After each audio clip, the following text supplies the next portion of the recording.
Luis Hernando, gracias como siempre por la información a esta hora en nuestra primera emisión de Noticias de Tribuna Forotena, 8:19. Enseguida el panorama nacional de las noticias que nos presentan desde la agencia RPTV en la capital de la República. Allí están Daniel Muñoz y todo el equipo de trabajo de la agencia para presentarnos el panorama nacional. Buen día en Bogotá. Panorama Nacional, Noticias RPTV. Dirige Daniel Muñoz. Hola, ¿qué tal? Reciban todos ustedes un cordial saludo por parte de la agencia de noticias RPTV. Soy David Parra y para mí es un gusto estar con ustedes para traerles la información más importante de Colombia para hoy jueves 27 de mayo de 2021. Iniciamos.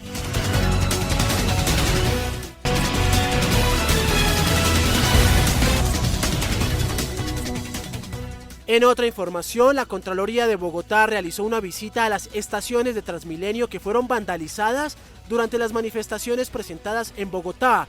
Hasbrady Marentes, ¿de cuánto dinero se habla para restaurar el sistema? David, cerca de 20.000 millones de pesos costará reparar los daños a la infraestructura del transporte público. El Contralor de Bogotá, Andrés Castro, se refirió al respecto. Encontramos afectación en 130 de las 139 estaciones.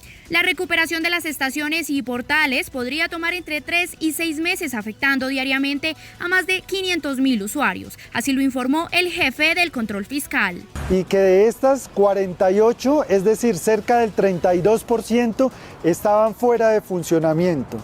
La Contraloría de Bogotá hizo un llamado a cuidar y proteger el sistema, teniendo en cuenta que cada peso invertido en su reparación pudo haberse destinado a resolver otras necesidades de la capital.